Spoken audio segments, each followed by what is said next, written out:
अस्सलाम वालेकुम everyone, this is Hamza Khan. I hope you are doing well. वो स्टूडेंट जो GK scholarship for undergraduate program 2024 के लिए अप्लाई करना चाहते हैं, उनके लिए हम प्रीवियसली इस चीज़ के बारे में बात कर चुके हैं कि उन स्टूडेंट ने एम्बेसी ट्रैक के थ्रू किस तरह से अप्लाई करना है। यानी कितने सेट्स ऑफ डॉक्यूमेंट रिक्वायर्ड होते हैं, आपके एप्लीकेशन की सबमिशन किस तरह से होती है, सिलेक्शन क्राइटेरिया किस तरह से जो है वो परफॉर्म किया जाता है और कौन सी ऐसी इंपॉर्टेंट चीज़ें हैं स्टूडेंट को अपने माइंड में रखनी होती हैं ताकि उनकी जो एप्लीकेशन है उसे कंसीडर किया जा सके फॉर द स्कॉलरशिप प्रोग्राम। लेकिन आज हम बात करने जा रहे हैं दूसरे ट्रैक के बारे में, that is university track. GK scholarship for undergraduate program के अंदर अप्लाई करने के 2 ट्रैक्स होते हैं। एक को एम्बेसी ट्रैक कहते हैं and another one is the university track. तो आज हम यूनिवर्सिटी ट्रैक को एक डिटेल वे में अंडरस्टैंड करने की कोशिश करेंगे और कोशिश करेंगे जितना ईज़ी हमारे लिए हो सके हम उतना एक ईज़ी वे में इसको अंडरस्टैंड कर सकें। तो यूनिवर्सिटी ट्रैक के थ्रू जो स्टूडेंट अप्लाई करना चाहते हैं, इसके अंदर अप्लाई करने का ये तरीका होता है कि जब GK scholarship for undergraduate program की एप्लीकेशंस अनाउंस होती हैं, स्टूडेंट ने अपनी एप्लीकेशन को कंप्लीट करना होता है, उसके साथ जो भी रिक्वायर्ड डॉक्यूमेंट्स होते हैं, उसे कंप्लीट एप्लीकेशन के पैकेज को स्टूडेंट ने सबमिट करना होता है, उस स्पेसिफिक यूनिवर्सिटी को जिस यूनिवर्सिटी के अंदर स्टूडेंट अप्लाई करना चाहता है। यानी बहुत सारी यूनिवर्सिटीज़ जो हैं वो GK scholarship for undergraduate program 2024 के अंदर पार्टिसिपेट कर रही होंगी। उनमें से फिर जो भी यूनिवर्सिटी आपकी डिज़ायर्ड यूनिवर्सिटी होगी, जिस यूनिवर्सिटी से आप अपना कोर्स प्रोग्राम या अपना जो डिग्री प्रोग्राम है उसे परस्यू करना चाहते हैं, आप उस यूनिवर्सिटी को चूज़ करेंगे और उस यूनिवर्सिटी के अंदर आप अपनी जो कंप्लीट एप्लीकेशन है along with all the required documents उस एप्लीकेशन को उस यूनिवर्सिटी में सबमिट करेंगे। So this is the way कि आप किस तरह से यूनिवर्सिटी ट्रैक के through GK scholarship for undergraduate program 2024 के लिए अप्लाई कर सकते हैं। लेकिन अब बात करते हैं कि जब आपने यूनिवर्सिटी ट्रैक के थ्रू अप्लाई करना है, तो यूनिवर्सिटी ट्रैक के अंदर आपने जब अप्लाई करना है तो आपने यहाँ पर एक जो ओरिजिनल सेट है डॉक्यूमेंट का उसको सबमिट करना है। ऑन द अदर हैंड अगर हम एम्बेसी ट्रैक में देखें तो हम 4 सेट्स ऑफ डॉक्यूमेंट को सबमिट करते हैं, 1 ओरिजिनल एंड 3 फोटोकॉपी। लेकिन वो स्टूडेंट जो यूनिवर्सिटी ट्रैक से अप्लाई करना चाहते हैं, इन्होंने सिर्फ़ एक जो ओरिजिनल सेट ऑफ डॉक्यूमेंट्स हैं उनको सबमिट करना होता है। अब यहाँ पर ओरिजिनल सेट ऑफ डॉक्यूमेंट्स का मतलब कि जो चीज़ें फॉर्म में मेंशन है, एप्लीकेशन फॉर्म में मेंशन है, जैसे like application form, study plan, personal statement, ये वो चीज़ें हैं कि जिनको आपने सिंपली प्रिंट करना है और ये आपकी जो रिक्वायरमेंट है फुल हो जाएगी। लेकिन कुछ ऐसी चीज़ें हैं कि जिनको आपने ओरिजिनल सबमिट करना है। जिस तरह से हमारे पास एकेडमिक ट्रांसक्रिप्ट है और ग्रेजुएशन सर्टिफिकेट है और प्रूफ ऑफ सिटीजनशिप का डॉक्यूमेंट है और इस तरह के और भी डॉक्यूमेंट्स, तो ये वो डॉक्यूमेंट्स होते हैं जिनको आपने ओरिजिनली सबमिट करना होता है।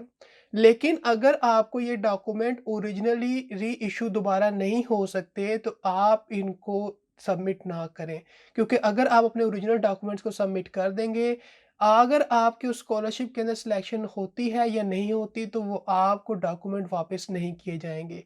तो इस कंडीशन में आपने क्या करना है कि इस तरह के जो डॉक्यूमेंट्स जो कि ओरिजिनली रिक्वायर्ड हैं, आपने उनको अपोस्टल या कंसोलर कन्फर्म करवाना है।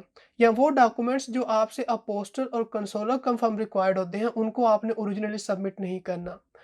तो आपने उन डॉक्यूमेंट्स को अपोस्टल और कंसोलर कंफर्म करवाने के बाद उनकी जो ट्रू स्टैम्प कॉपीज़ होती हैं, उनको ऑब्टेन करना है, जो फ़ोटोकॉपी नहीं होनी चाहिए। और देन उन ट्रू स्टैम्प कॉपीज़ को आपने सबमिट करना है अपनी एप्लीकेशन के डॉक्यूमेंट्स के साथ और इस तरह से आपकी जो ओरिजिनल डॉक्यूमेंट की रिक्वायरमेंट है, वो पूरी हो जाएगी और आपकी एप्लीकेशन कंप्लीट कंसीडर की जाएगी। तो देन आपने उन डॉक्यूमेंट्स को अपनी एप्लीकेशन के साथ सबमिट करना है और आपकी एप्लीकेशन को कंसीडर किया जाएगा। अगेन ओरिजिनल डॉक्यूमेंट्स को आपने सबमिट नहीं करना। इन केस अगर ओरिजिनल डॉक्यूमेंट्स आपको री इश्यू हो सकते हैं then that's all up to you कि आप इस तरह करना चाहते हैं कि नहीं। बट अगर री इश्यू नहीं होते तो आप ओरिजिनल्स को सबमिट नहीं करेंगे, बल्कि ओरिजिनल डॉक्यूमेंट को या तो आप कंसोलर कंफर्म करवा लें या अपोस्टल करवा लें और इन दोनों में से कोई भी चीज़ करवाने के बाद उन डॉक्यूमेंट की जो कॉपी होगी, उस कॉपी को अगेन कंसोलर कन्फर्म या अपोस्टल करवा लें और उस कॉपी को जो कि अब ट्रू स्टैम्प कॉपी कंसीडर की जाएगी, उस कॉपी को आप सबमिट कर सकते हैं। इसी के साथ-साथ वो स्टूडेंट जो यूनिवर्सिटी ट्रैक से अप्लाई करना चाहते हैं, यहाँ पर जो सिलेक्शन के राउंड होते हैं, वो 2 होते हैं। एम्बेसी ट्रैक में हमने कहा था कि 3 राउंड्स ऑफ सिलेक्शन परफॉर्म की जाती है स्टूडेंट की स्कॉलरशिप के अंदर सिलेक्शन के लिए। लेकिन यूनिवर्सिटी ट्रैक के अंदर सिलेक्शन जो है वो के राउंड जो होते हैं वो कम होते हैं। जो सबसे पहला राउंड होता है वो यूनिवर्सिटी इटसेल्फ परफॉर्म करती है। यानी बहुत सारे स्टूडेंट डिफरेंट यूनिवर्सिटीज़ के अंदर अप्लाई कर रहे होंगे और वो यूनिवर्सिटीज़ वो होनी चाहिए जीके स्कॉलरशिप के अंदर पार्टिसिपेट कर रही हों। खुद से कोई यूनिवर्सिटी आपने चूज़ नहीं कर लेनी।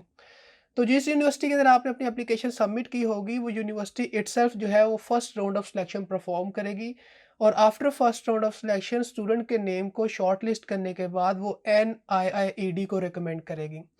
NIIED क्या करेगा कि NIIED जो है वो सेकेंड राउंड ऑफ सिलेक्शन अब परफॉर्म करेगा और after second round of selection NIIED जो है स्टूडेंट के जो फाइनल रिजल्ट है regarding their selection for the scholarship program उसको अनाउंस करेगा। तो इस तरह से 2 राउंड्स ऑफ सिलेक्शन जो है इन्वॉल्व होते हैं यूनिवर्सिटी ट्रैक के अंदर, but on the other hand 3 rounds of selection जो है इन्वॉल्व होते हैं एम्बेसी ट्रैक के अंदर अगर वो स्टूडेंट जो एम्बेसी ट्रैक से अप्लाई करना चाहते हैं। वो स्टूडेंट जो जीके स्कॉलरशिप के लिए अप्लाई करना चाहते हैं थ्रू यूनिवर्सिटी ट्रैक, उनके लिए कुछ इम्पोर्टेंट चीज़ें हैं, कुछ इम्पोर्टेंट पॉइंट्स हैं जिनको उन्होंने याद रखना है बिकॉज़ ये वो चीज़ें हैं जो आपकी स्कॉलरशिप के अंदर सिलेक्शन नहीं होने देती या इन फैक्टर्स की वजह से आपकी स्कॉलरशिप के अंदर सिलेक्शन नहीं हो पाती। सबसे पहली बात ये कि अगर आप यूनिवर्सिटी ट्रैक को चूज़ कर रहे हैं तो यूनिवर्सिटी ट्रैक के अंदर जब आप अप्लाई करेंगे तो आपने सिर्फ़ एक यूनिवर्सिटी चूज़ करनी है और जो यूनिवर्सिटी आप चूज़ करेंगे वो यूनिवर्सिटी होनी चाहिए जीके स्कॉलरशिप के अंदर पार्टिसिपेट कर रही है। सबसे पहली बात तो ये। दूसरी बात ये कि जब आप यूनिवर्सिटी ट्रैक को चूज़ कर रहे होंगे तो आपने सिर्फ़ जो है वो एक प्रोग्राम चूज़ करना है और उस एक प्रोग्राम के लिए आपने अप्लाई करना है। मल्टीपल प्रोग्राम्स को आपने चूज़ नहीं करना और एक सिंगल डिपार्टमेंट को चूज़ करना है जिसके अंदर आप अप्लाई करना चाहते हैं। ये वो कुछ चीज़ें हैं जो आपकी स्कॉलरशिप के अंदर सिलेक्शन नहीं होने देती। क्योंकि समटाइम स्टूडेंट क्या होता है कि मल्टीपल यूनिवर्सिटीज़ को सिलेक्ट करके यूनिवर्सिटी ट्रैक से अप्लाई कर देते हैं, तो आपकी जो एप्लीकेशन है उसे कंसीडर नहीं किया जाता। समटाइम स्टूडेंट क्या कहते हैं कि मल्टीपल प्रोग्राम को सिलेक्ट करके यूनिवर्सिटीज़ के अंदर अप्लाई कर देते हैं, तो भी आपकी एप्लीकेशन कंसीडर नहीं की जाती। और समटाइम क्या होता है कि आप एक यूनिवर्सिटी के अंदर या मल्टीपल यूनिवर्सिटी के अंदर सिंगल डिपार्टमेंट को चूज़ करने के बजाय मल्टीपल डिपार्टमेंट को चूज़ करके अप्लाई कर देते हैं, तो ये भी एक फैक्टर है कि आपकी सिलेक्शन क्यों नहीं हो पा रही। आई होप कि ये जो छोटी-छोटी मिस्टेक्स हैं ये आप दोबारा रिपीट नहीं करेंगे बिकॉज़ आपकी सिलेक्शन इस स्कॉलरशिप में हो सकती है। लेकिन फ़र्क सिर्फ़ इतना है कि कुछ ऐसी मिस्टेक्स आ रही हैं, कुछ ऐसी प्रॉब्लम आ रही हैं जिनको आपने अवॉइड करना है, जिनको आपने ओवरकम करना है। और कुछ और इम्पोर्टेंट चीज़ें हैं वो ये कि जिस भी यूनिवर्सिटी को आप चूज़ कर रहे हैं तो हर एक वो यूनिवर्सिटी जो जीके स्कॉलरशिप के अंदर पार्टिसिपेट कर रही है, उसकी जो अपनी डॉक्यूमेंट सबमिशन की गाइडलाइन है वो हो सकती है। तो मेक श्योर करना है कि जिस यूनिवर्सिटी को आप चूज़ कर रहे हैं, उस यूनिवर्सिटी के मुताबिक उनकी जो डॉक्यूमेंट की गाइडलाइंस हैं कि किन डॉक्यूमेंट्स को सबमिट करना है और किस तरह से सबमिट करना है, इसको आपने ज़रूर रीड आउट करना है।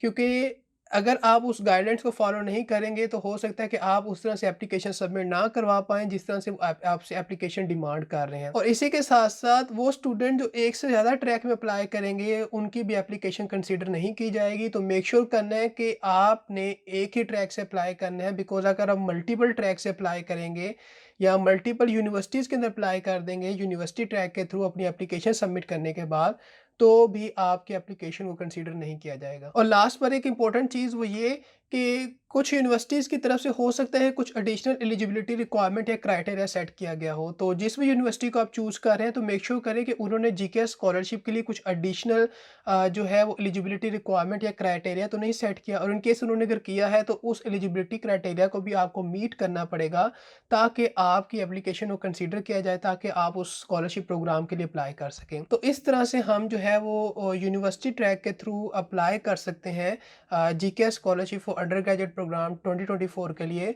तो वो स्टूडेंट जो GK scholarship undergraduate program 2024 के लिए अप्लाई करना चाहते हैं और यूनिवर्सिटी ट्रैक के थ्रू अप्लाई करना चाहते हैं, तो ये कुछ चीज़ें हैं रिगार्डिंग द यूनिवर्सिटी ट्रैक कि आपने अपनी एप्लीकेशन की सबमिशन किस तरह से करनी है, किन चीज़ों को आपने अपने माइंड में रखना है, डॉक्यूमेंट्स के कितने सेट रिक्वायर्ड होते हैं, सिलेक्शन किस तरह से होती है, अप्लाई करना है तो उस रिलेटेड कुछ इंपॉर्टेंट चीज़ें हैं उनको आपने इंश्योर करना है। तो अगर आप इन चीज़ों को फॉलो करते हैं, ये चीज़ें आपको हेल्प आउट करती हैं कि आप एक अच्छे वे में अपनी एप्लीकेशन को सबमिट कर सकें। But if you still have any confusion, any Curie regarding कि किस तरह से आप जो है अपनी एप्लीकेशन को सबमिट करेंगे या कोई प्रॉब्लम है आपके एप्लीकेशन प्रोसेस के अंदर, you can definitely ask me. I will try to answer your question as soon as possible. So that's all from today's video. Meet you in the next one. Till then, Allah Hafiz.